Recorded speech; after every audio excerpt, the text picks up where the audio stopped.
Personnel selection and placement has been the most traditional activity of the psychologists working in the industry. The task of distinguishing good from the bad or poor or not so good workers has occupied the attention of industrial psychologists almost from its inception. Now, let's delve into the meaning of the word selection and placement. Selection, as the name implies, involves choosing or picking up individuals or a group of workers from a large group or a set of workers available for hire at any given time. Selection is thus a non random process where the selected candidates are chosen on the assumption that they will make better workers than those who have been rejected or eliminated in this selection process. However, this assumption is valid obviously, and it depends upon how objectively the procedures and how scientifically the procedures of selection has been followed. And the word placement, it refers to fitting a person to a job after selection by taking into account his suitability for it. That is, if the applied candidates, there will be obviously a group of candidates, among them one or two or whatever be the necessity or the number of the candidates I need to hire, I'll choose the correct ones for the job, and the placement is that fitting of the job in to fitting of the persons into the most applicable job to them. Now let's see how this task of selection and placement is carried on in companies. The use of personnel selection procedures in industry is based on certain basic considerations. And these considerations are generally referred to as the basic selection model. First of all, it keeps in mind the fact that individuals differ considerably in their physical as well as psychological characteristics that may be contributing to their good performance in actual work situation. And so certain steps are followed to assure the success of the selection of the correct employees for the correct job. Now, firstly, in the first step, we need to know everything about the job that is to be filled, that is the vacancy for which the job has been there or posted in the portal or whatever the job position that is vacant. We need to know everything about this, and how this can be done or how it can be known. We have already discussed this in our last video of job analysis. Now, after everything is known about the characteristics and about the qualities of the job, the second step involves choosing an indicator which measures the degree or the extent of how good or successful a worker is. This is technically known as criterion. Selecting a criterion is of course not an easy task, but it always depends upon how the job success is defined or measured. For instance, a quantitative criteria may be, say, how much or how many products or items are produced per day by the applicant or by an individual. That can serve as a good indicator of good performance. So that will serve as a criterion. However, the placement generally follows the selection procedures. That is, after the selection procedure, the next step will be to place the correct employee. However, scientific selection is not that simple, as because the placement of the chosen workers are to be done in the jobs which they can handle effectively, where there is the guarantee of the least possible error, for which I was actually telling repeatedly that we have to select the the correct employee for the correct job. So it should be fitted, the employee should be fit for that job, that is the skills of that employee should be accurate, should be at par with the requirements of the vacant job. Now, when the selected persons are bunched together on the basis of suitability for the available jobs, it is called the classification of employees. Now, the basic fact on which the theory of selection is based is that of the individual difference. That is, it agrees to the fact that there is individual differences among people in respect to their physical as well as psychological aspect.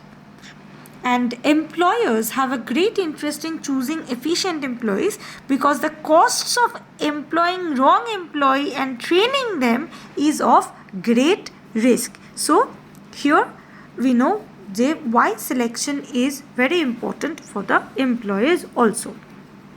Now next will be selection of a predictor. We have already talked about selection of a criterion. Now it is of a predictor. The predictor is defined as a selection instrument or device, for example like a psychological test that can be used to predict how successful a worker will be on the job. For example, when a psychological test is used as a predictor, usually the score obtained by the employee on it can tell us whether the employee will be successful or not on the job, depending upon the score he makes on it. The score can tell, that is the score on that psychological test, it can tell whether the employee will be good, average or poor. Then measuring the performance is important. Once the criterion and predictor have been selected in this, it is necessary to obtain measures on both of them for a sample of employees on the job. This can be done by giving the predictor to new employees or the new hirees and administering the selection device and waiting for a specified time before obtaining the criterion measures. Both these methods are used in practice with great advantage. That is for like the ones that we have discussed. Then is, after we get the scores of the predictor and of the criterion, now next is relating the predictor and the criterion.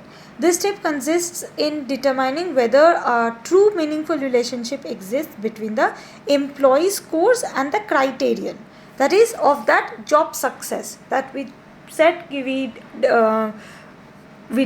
found out which can be we actually selected a criterion that can serve as a good example of a successful work. Only when such relationship exists, the selection process can be considered as successful. This process is known as assessing the validity of the predictor or selection device.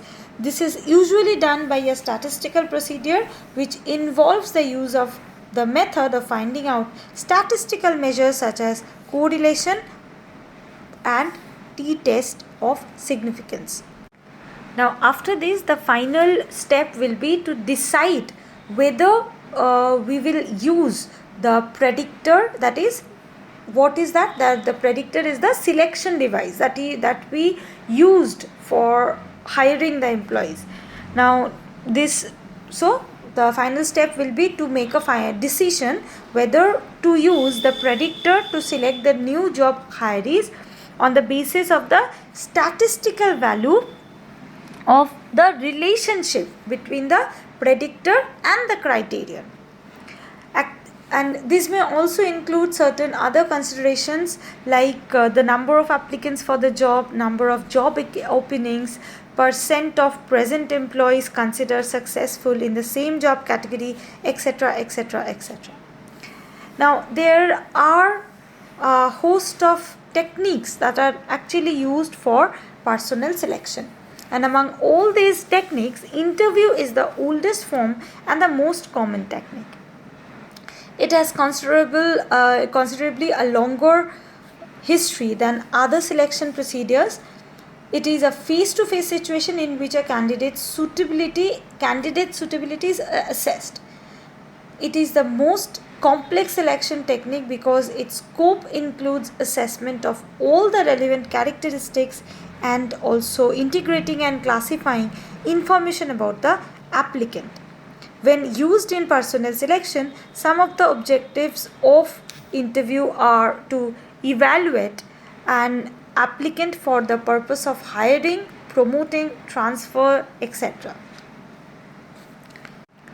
The term interview is defined in various ways, but simple yet comprehensive definition of interview is a conversation with the applicant with an objective or purpose. The objective may differ from one type of interview to another. In the selection interview, the objective is to examine the candidate or the trainee about his personality, characteristics, interests, experience, family, and other related informations to the other related informations about the employee or the new candidates, the applicant for the job. The subsidiary objective is to get a real feel of the candidate, observe his appearance, mannerisms, confidence, typical ways of reacting to questions of the various sorts, and to exchange information that is and about the body language that the company may think will be useful for the candidate.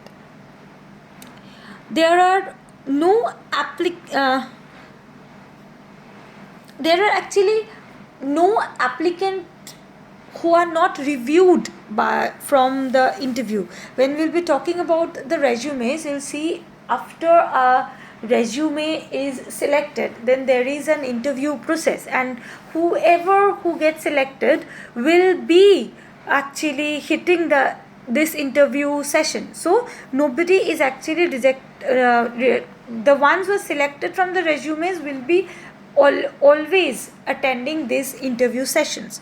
But how long these interview sessions will be done, there is actually no fixed rule or no time limit set for it. It depends on what informations are to be asked and what more the employee wants to know from the applicant. Apart from the selection interview, the industry also holds attitude interview, termination interview, and counseling interview.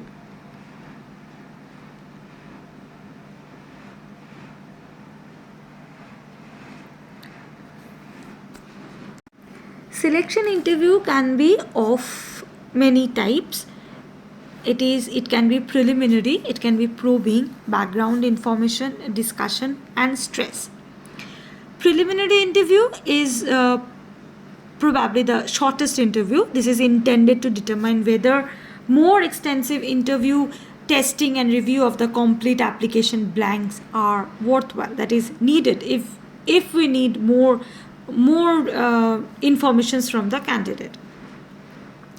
Its main aim is to rapidly scrutinize the applicants and select the best from them for the further interview and the psychological testings. It is also a time and money saving device because the interviewing all the applicants who have applied for the job will be a time consuming procedure. Its greatest disadvantage, however, is that it may reject some promising candidates because it might be that some promising candidates be missed or overlooked or ignored in such kinds of preliminary interviews.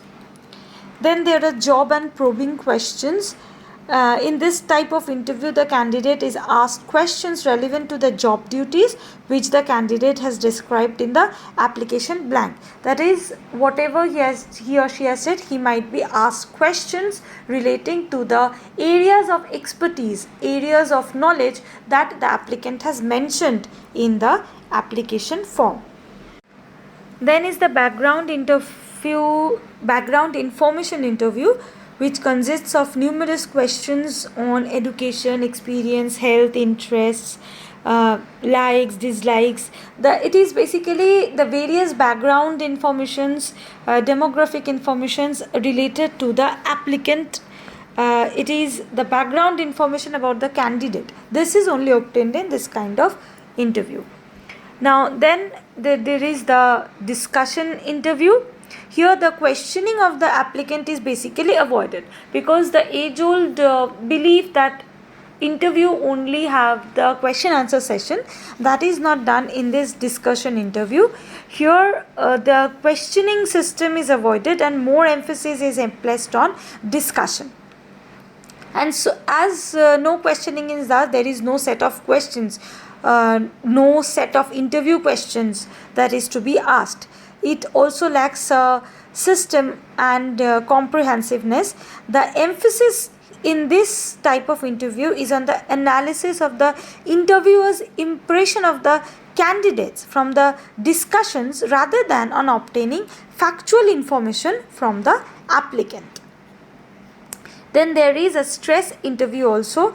This stress interview is of use for this is basically of use to every job, but for some typical jobs it is of primary importance. The term stress interview is usually applied when an applicant is interviewed in a deliberately induced condition of stress. A number of methods are used to induce stress, including abruptly interrupting the applicant when he is trying to answer something, or it can be that deliberately criticizing his opinions, whatever he is saying, whatever his opinion is. Then it might be that the observer or the employer, he is keeping silent when actually he is expected to talk. And there can be many other situations that can actually induce a kind of stressful attitude in the applicant, and this type of situations are knowingly created so to see how the candidates react to the stress, or react to stress or stressful situations in real life situations also. This may reveal many characteristics of the applicant. Particularly, it may reveal to an extent the amount of nervousness or anxiety or freedom from it of the applicant in the real life stressful situations. Now, this kind of stress interview is generally very important for the ones applying for the defense jobs or like that, or else any other jobs might have such things. Now, these interviews or the interview sessions, this can be structured, unstructured or semi-structured depending on the set of questions that is used. If the questions are structured, if it is using a set of questions, structured question pattern, or if the question patterns are not that structured, or it is just a semi-structured, so it can be structured, unstructured or semi-structured. We have mentioned that interview is generally an one-to-one session, but it can also be a serial, panel or a group interview. Now, nowadays, however, this media of interview is also varied. It can not previously, or whatever we know, it has to be a face-to-face situation, but nowadays it can be other than this oriental form, that is this face-to-face situation, it can be a telephonic interview, it can be a video conferencing interview, or it can be a writing one also. So there can be actually various pattern in which this interview session can be conducted. Now, apart from this interview, another method that is used, that I have already mentioned just once, that is about the resumes. What are the resumes? We have heard about it. We have heard about the curriculum vitae, applying with a curriculum vitae, applying with a resume. So what does this do? This is basically a summary of an applicant's professional and educational background. This do not predict the performance or the ability of the candidate, but obviously it serves as an advertisement of the strengths and weaknesses of the candidate. So it is basically, you can say, this can be treated as a visiting card of the applicant, why that person will be called on for an interview. or will be selected for the interview. Then selection is also done for references or recommendations of someone notable. Now, why do we take recommendations or referrals? Now, there is a logic is that if someone expert in the field is recommending a candidate, then it is presumed that the candidate must be very good and very efficient, so he might be hired. And other related factors that with these references or recommendations may be related to the threat of power politics. Then we'll talk about the psychological tests. Now, these are of tremendous use nowadays and previously for some years it has gained its prominence in the field of selection and placement. Psychological tests like the personality assessments, interest inventories, integrity test, graphology, intelligence test, etc., like various psychological tests where various psychological assessment techniques are used for assessments to find a suitable candidate for the job. Basically, this method, this application of psychological test, it also rules out the existence of any psychopathology in the individuals applying for the job.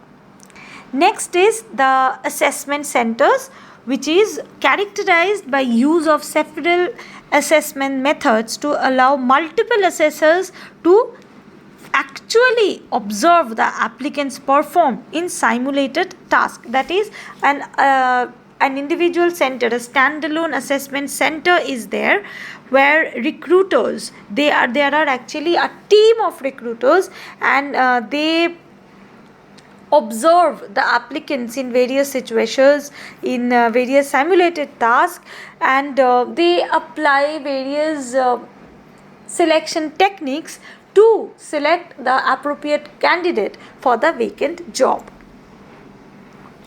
So, this is how the selection and placement is done in the industrial field. I guess it's clear to you, but if you have any doubts, please feel free to reach out to me. Thank you, class.